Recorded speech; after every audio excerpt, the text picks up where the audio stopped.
దమ్ముంటే పట్టుకోర షెకావత్ అని పుష్ప సినిమాలోని హీరోలా పోలీసులకు సవాల్ విసిరాడు.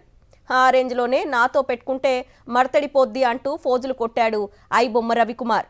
5 కోట్ల మంది యూజర్ల ఇన్ఫర్మేషన్ లీక్ చేస్తానంటూ బెదిరింపులకు దిగాడు. నన్నాపడం మీ తరం కాదన్నాడు. కట్ చేస్తే పోలీసులకు చిక్కి జైల్లో పడ్డాడు. అసలు ఇన్నాళ్లుగా పోలీసులకు చిక్కకుండా దొంగాట ఆడిన ఐబొమ్మ నిర్వాహకుడు చివరికి కటకటాలు లెక్కబెడుతున్నాడు.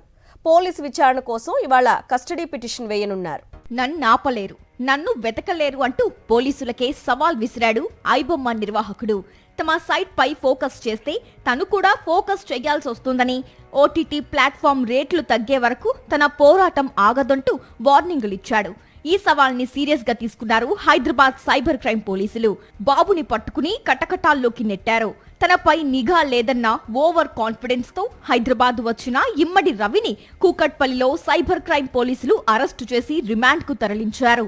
ప్రస్తుతం చెంచల్గూడ జైల్లో ఇమ్మడి రవి 14 రోజుల జ్యుడిషియల్ రిమాండ్ ఖైదీగా ఉన్నాడు. అతన్ని కస్టడీలోకి తీసుకుని విచారించాలని పోలీసులు భావిస్తున్నారు.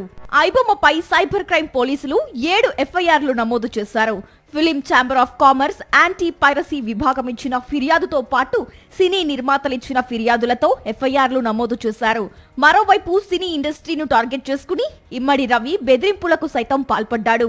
థియేటర్లో రిలీజ్ అయిన సినిమాలను గంటల వ్యవధిలో పైరసీ చేసి ఐబొమ్మ, బప్పం టీవీలలో అప్లోడ్ చేస్తున్నాడు.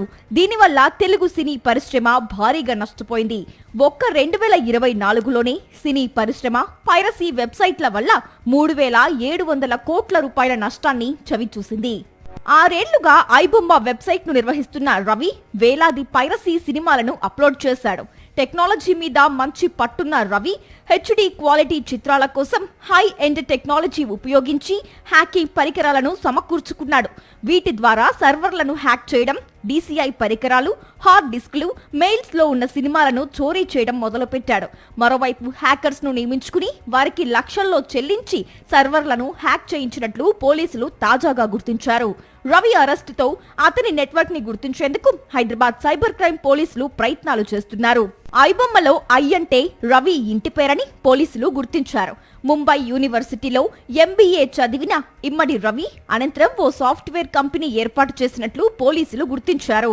బెట్టింగ్ యాప్స్ ప్రమోట్ చేయడంతో భారీగా డబ్బులు తీసుకున్న రవి ఆ బెట్టింగ్ కేసులో దర్యాప్తులో దొరికిన లింక్ తోనే పోలీసులకు పట్టుబడ్డాడు.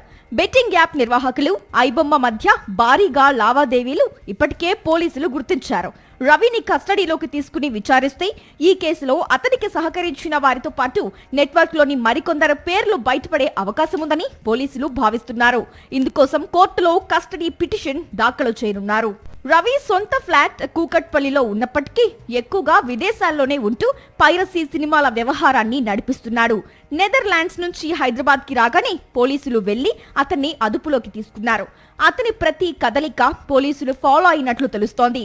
పక్కా ప్రణాళికతో అతన్ని పోలీసులు అదుపులోకి తీసుకుని అతని అకౌంట్ లో ఉన్న 3 కోట్ల రూపాయలను సీజ్ చేశారు. అప్లోడ్ చేసేందుకు సిద్ధంగా ఉన్న సినిమాలను సైతం హోల్డ్ చేయగలిగారు పోలీసులు. ఇమ్మడి రవికి అతని భార్యకు కొంతకాలంగా వివాదాలున్నాయి. విడాకుల కేసు కోర్టులో ఉంది. ఈ కేసు విచారణ కోసమే రవి హైదరాబాద్ వచ్చాడు. అతడు వస్తున్నాడన్న సమాచారాన్ని అతని భార్య పోలీసులకు అందించినట్టు తెలుస్తోంది.